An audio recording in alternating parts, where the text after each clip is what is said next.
This is Valerie Van Boeven with the Senior Care Industry Netcast, where leaders with 3 or more years of experience in the senior care market share their advice. So let's get to it. In a few sentences, tell us who you are and what you do. Thank you, Valerie. I'm David Brown, and I'm a owner for Central Coast RX to Live, and we help seniors with their health and wellness. Sure. And tell us, I've been to your website. I've looked at around. I know you do a lot of things for doctors' offices. I know you do a lot of things for seniors. You have a whole suite of services. Tell us what is the best thing about serving aging adults. It looks like you've been doing this for a while now.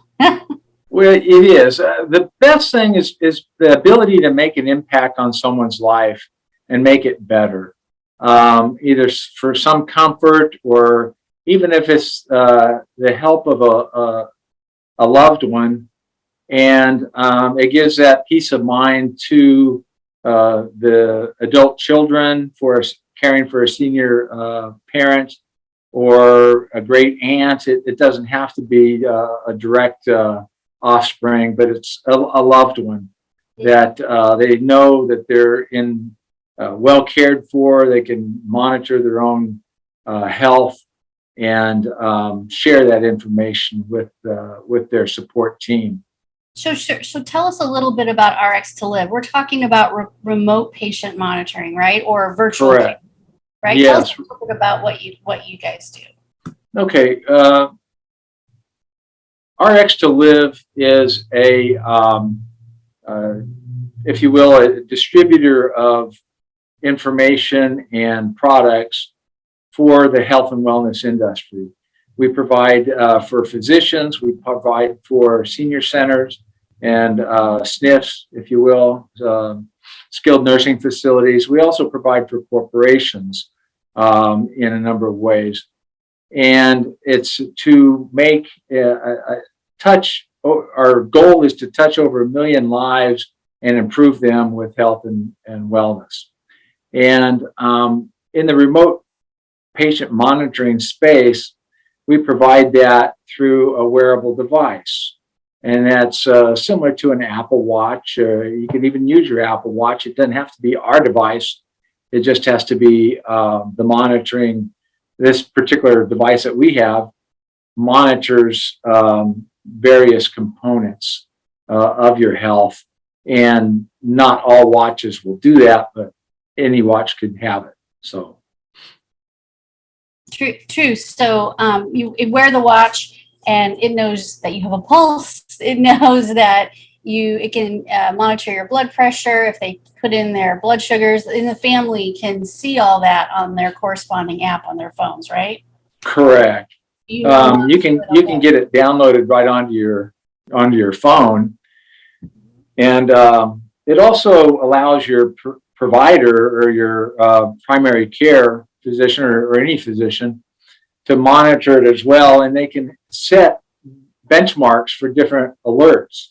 So if your heart rate is exceeding a particular level, or your temperature is higher than it's supposed to be or lower than it's supposed to be, the same is true with your blood pressure. If it's too high, too low, it can send an alert to your phone, your family, your physician. And everybody's up to speed as to what's going on in your present condition.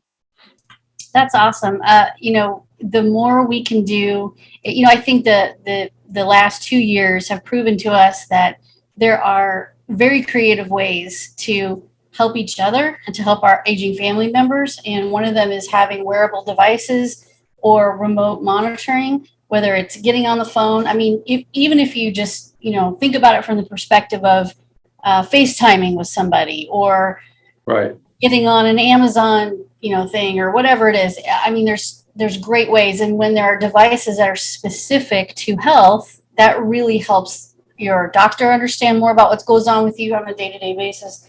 And your family knows that you're safe and that you're okay. Or on the other hand, you're not safe. You're not okay. Something's wrong. Obviously, they can see it on their phone. Why is your heart rate 200 right now? Something might be wrong. So it's time to make a phone call and check in.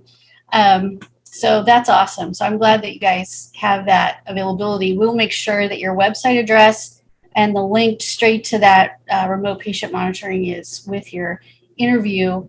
My other questions are kind of around leadership and organizations. I would imagine in your career that you have had experience with or encountered organizations that you just think do an amazing job for people.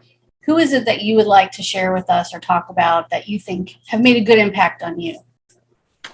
Well, probably the most significant to me and the most I have contact with is our local Meals on Wheels. Yeah. It's not just about the meal. When these volunteers go out and deliver a meal, one, it has the nutrition and but the reason people have Meals on Wheels is they're also shut in. And being shut in, you're also shut out. Okay. So it's that contact and that security that somebody is coming by to check on me, deliver my meal, and share a smile, share some commonality of what a beautiful day today is, and a greeting and says, how's your cat? How's your son, or make a connection there with that individual and be part of their support team, that so they don't feel like there isn't anyone who cares. And so Meals on Wheels is just a huge and direct impact for so many, and a support line, a resource. It could be, hey, I can't get on a ladder and I need a light bulb changed. Have you got 2 extra minutes to do that for me? There's so many little things that people need, and it's the little things that make a huge difference for so many of us. And so if I were to make a shout out, it would be to Meals on Wheels. Well, I appreciate that because they are, every little municipality in our world kind of has their own Meals on Wheels setup, whether it's a big county organization or small churches or whatever the case. Everybody kind of does it a little different, but it is still something that, at least here in the U.S., we know is so important. And you're right. My 94-year-old grandfather is very independent, and he delivered Meals on Wheels up until a few months ago. He doesn't do it when the weather's bad, but he would be delivering Meals on Wheels to people who were 20 years younger than him, who were shut in and unfortunately didn't have good health. But he was the light of their day. I mean, when he would visit them, he, as a senior, would take the time to slow down and talk and make a connection with them. And I know that lots of times people go into a home just to deliver a meal and they realize something's very wrong. And they're able to say something and report that. So it's just another set of eyes and another set of conversations to help that person feel like, people out there care about them. So you're right. That's a great thing to do. Great thing to volunteer for. Absolutely. It is a great program, and it can make your impact is beyond what you think it could be, because you're an advocate for somebody, a senior that's out there that lacks a resource of one kind or another, and you can make that really significant difference in someone's life. Sure, absolutely. And so let's talk a little bit about marketing. The last 2 years have impacted all of us. And no matter what you're marketing, things have changed a little bit, especially in the in-person, face-to-face marketing has changed. In some places, everything's wide open, and in other places, still shut down. I think we can see the light at the end of the tunnel, but of course, I've been saying that for at least a year. So, what has changed for you with regard to marketing? What are you doing to make sure people know about whatever services you might be providing? Right. Well, I work, a lot of my marketing is with influencers like yourself and audiences that I can't reach in the traditional methods. Sure. So I've looking at how can I share this information with others? Because I look at marketing as a knowledge base, not as a product pushing type of opportunity, but as what knowledge do you need to come to a conclusion and what's out there? We may not even know some of the things that occur because I think some of my own products are the world's best kept secrets. I feel like, like we're part of the CIA or something, and we can't tell anybody, type of thing. Yeah. So in this world, it's networking, telling others through community groups like Meals on Wheels or others that have a need. I do a lot through the independent healthcare, whereby the nurse practitioners that have 4 or 5 dozen clients that are homebound and need remote patient monitoring because they can't afford full-time assistance, but they need 24-hour monitoring. This satisfies a lot of that. So they might need help in bathing or meal preparation or just getting dressed. Mm-hmm. This augments that because you don't have to afford or be there 24/7 for somebody if they're wearing their monitor. You're right. It keeps them. So from a marketing perspective, I'm looking to those types of users who want to leverage their opportunities with seniors, and so that's one difference. And a lot of that is, like I said, through communication, either their trade associations or places like that. Yeah, education is the key for sure. Remote patient monitoring isn't something that everyone's used to yet, but certainly has found its place now, I think, and will continue to be a growing part of healthcare, whether it's the big hospitals getting into it or small individual practices. We're going to see remote patient monitoring and virtual caregiving is going to continue to help. Valerie, it is covered by Medicare if your doctor makes the prescription. So, and it's real simple because they want it as well. Yeah. It's so the user doesn't necessarily have to pay for it if they're part of Medicare. It's really simple to go to your physician and say, hey, I'd like to have this. It'd be beneficial for myself. It'd be beneficial for you because you don't know what's going on when I'm not in your office as a provider or my primary care provider. How can we, work together on this? And so, and it does measure everything from glucose, oxygen content. So if you're COPD, it's useful. If you're a cardiac patient, it's very useful for blood pressure and things of that nature. So there's not a real limitation to it. If you're concerned or have those concerns, and sometimes it's not the patient, it's we have what we call helicopter parents these days. Yeah. And now we have some helicopter kids or adult kids that want to make sure everything's good with mom and dad, and that's a good thing. They're just reciprocating in a generational divide there, if you will. Yeah.